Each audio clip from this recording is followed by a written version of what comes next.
নমস্কার বন্ধুরা, রাজু রিঙ্কু সিম্পল রান্নায় সকল বন্ধুদের স্বাগত। প্রথম থেকে শেষ পর্যন্ত রেসিপিটা দেখার অনুরোধ রইল। পুরনো বন্ধুদের অসংখ্য ধন্যবাদ জানাই, নতুন বন্ধুদের আমন্ত্রণ জানাইয়ে রেসিপিটা শুরু করি। কিভাবে করি আজকে ক্যাপসিকাম দিয়ে চিকেন রান্না বা চিকেন কারি। কীভাবে করি চলো এবারে দেখে নাও। প্রথমে আমি নিয়ে নিয়েছি 1 কেজি চিকেন। আমি ভালো মতন ভিনেগার দিয়ে ধুয়ে নিচ্ছি। তারপরে এই যে পেঁয়াজ, টমেটো, আলু সাথে ক্যাপসিকাম কাট নিয়েছি। ক্যাপসিকাম কাটার আগে ক্যাপসিকামের বিচিও ফেলে দিতে হবে। ক্যাপসিকামের বিচি ফেলে দিয়ে আমি একটা ক্যাপসিকামের 8 ফাড়া করে টুকরো করে নিছি। আর একটা পেঁয়াজ আমি 4 ফাড়া করে টুকরো করে নিছি।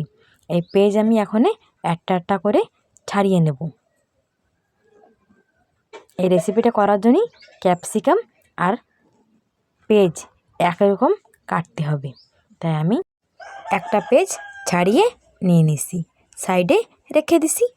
কড়াইতে দিয়ে দিলাম তেল। তেল দিয়ে ফোড়ন দিয়ে দিলাম একটা শুকনো লঙ্কা আর 2টো তেজপাতা। শুকনো লঙ্কা আর তেজপাতা একটু লাল লাল করে ভেজে নিলাম। তারপরে দিয়ে দিলাম একটা চকরা ফুল, 2টো এলাচ, 2টো দারচিনি, গোটা জিরে দিয়ে আমি একটু ফুটিয়ে নিলাম। তারপরে একটু ফোটার পরে দিয়ে দিলাম আদা রসুন পেস্ট দিয়ে আমি কিছুক্ষণ নেড়েচেড়ে ভেজে নিলাম। তারপরে দিলাম কাটে রাখা পেঁয়াজ যখন একটু নরম নরম হয়েছে আমি দিয়েছি ক্যাপসিকাম দিয়ে আমি আরও কিছুক্ষণ ভেজে নেব। এই দেখো ক্যাপসিকামও একটু নরম হয়ে গেছে।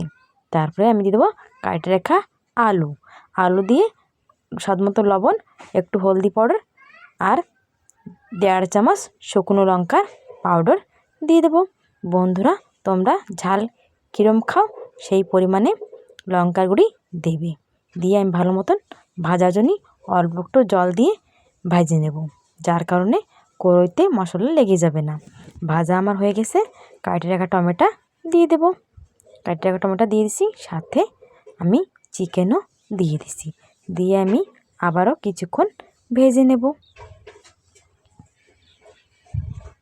ভালো মতন চিকেনের সাথে মশলা মিশে গেছে। এই দেখো কত সুন্দর হয়েছে। এখন 20 মিনিট আমি ঢাকা দিয়ে জাল করে নেব, যার কারণে চিকেন ভালো মতন সেদ্ধ হয়ে যাবে।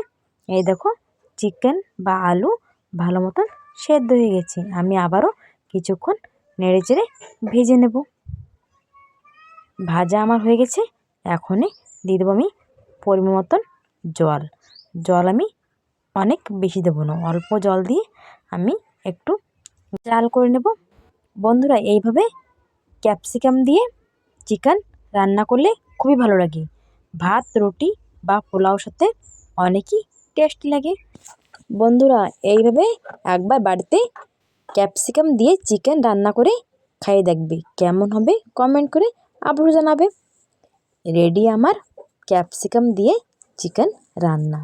উপরতে ধনেপাতা দিয়ে নামাই নেব।